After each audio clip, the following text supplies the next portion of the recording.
Welcome back. Before we dive into today's episode, I want to take a moment to talk about something that has been filling my cup lately: mentorship.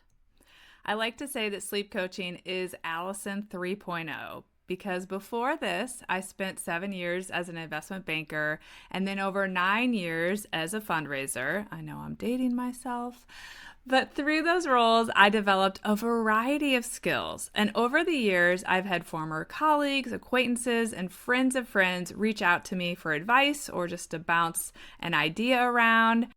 And every time I connect for one of these conversations, I walk away feeling energized and fulfilled.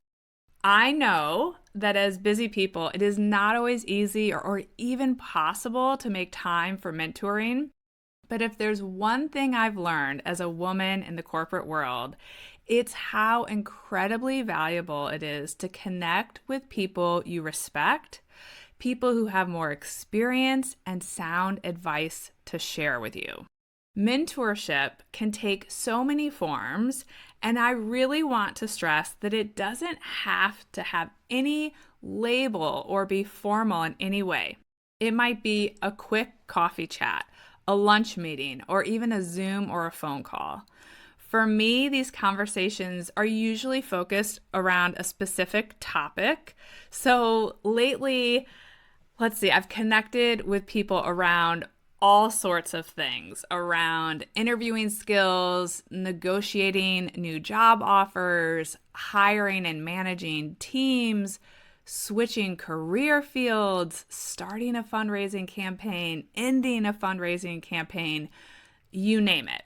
But most recently, it's been when someone has come to me with something specific that they are looking to chat about. If someone respects you enough to ask for your advice and you have the bandwidth, I want to encourage you to share with them. There is plenty of room for all of us to succeed. And while I firmly believe in protecting your time and saying no when we need to, and sometimes, particularly women, we struggle with saying no, I also believe in lifting up those coming behind us, just as we would have wanted when we were in their position. And that goes for lifting up both men and women, because I've been having these conversations lately with both men and with women. And of course, like most of you, I cannot always say yes. But when I am able to make time to connect, whether it's with a friend, someone from an organization I believe in, or a former colleague, I walk away feeling just as energized as I hope that person does around the topic that we were talking about. So, if you can, make time to help those coming up behind you. All right, let's dive into today's topic. I think we all love the idea of our kids appreciating sleep and maybe even looking forward to bedtime. I often encourage parents to use positive language around sleep from a really early age. And today I want to talk about a key moment when many parents unintentionally miss an opportunity to reinforce this, when their child actually says that they're tired. I'm going to share a simple go-to response that can help encourage a positive sleep mindset for your child. If you want your little one to appreciate sleep and maybe even get excited about bedtime, this episode is for you. Hi, I'm Allison Egidi, a pediatric sleep and wellness coach and a mom of two. I love to help parents find solutions. This is How Long Till Bedtime.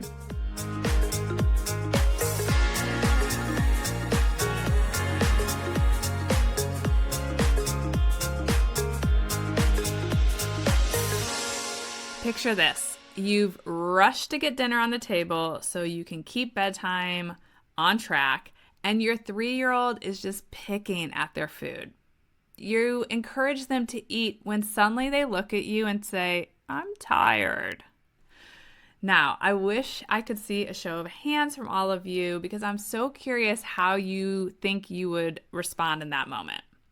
Would your gut reaction be, I know, but it's not bedtime yet? Or you can go to bed after you eat dinner? Or would it be, oh, you're tired? I totally hear you. Okay, buddy, let's head upstairs and get you into bed so you can get some awesome sleep. This is one of those moments where we have a golden opportunity to applaud our kids for listening to their bodies. Not all children, or even adults, recognize and respond to their body's signals of fatigue. So when your child tells you they're tired at dinner, here's what I suggest. Start by validating what they're feeling. I totally get that you're tired. You've had a big day. Acknowledge that it's great that they're listening to their body. I love that you know your body feels tired. It's so awesome that you're listening to your body. And then, if it's within an hour of their typical bedtime, go ahead and wrap up their dinner.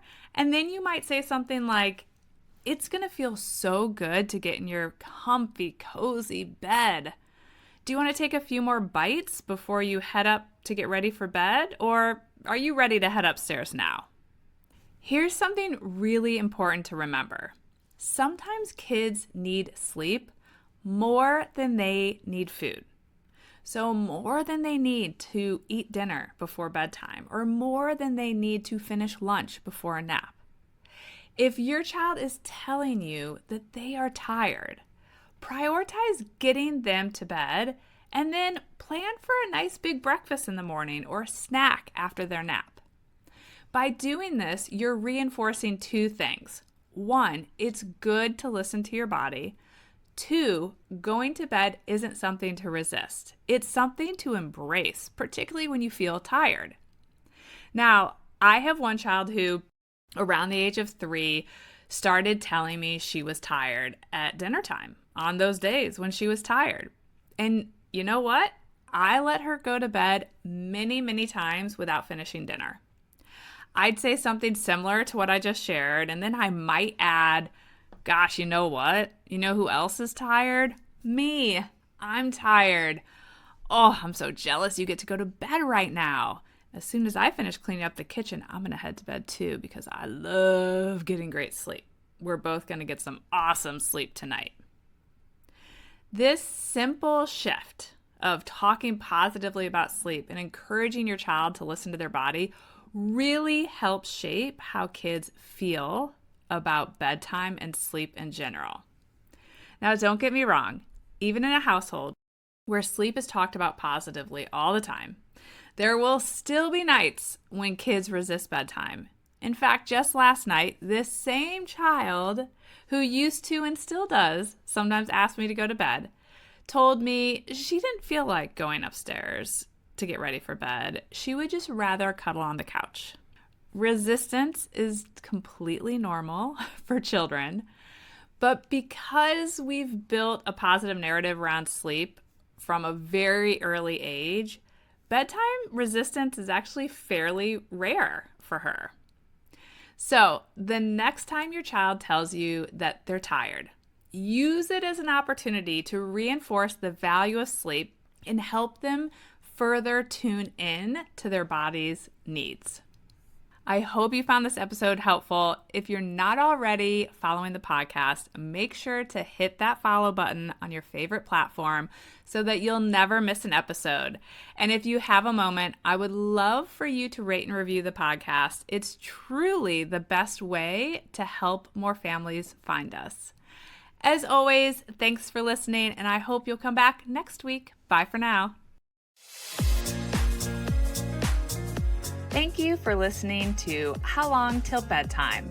To learn how we can work together to improve your child's sleep, pleep and wellnesscoach.com.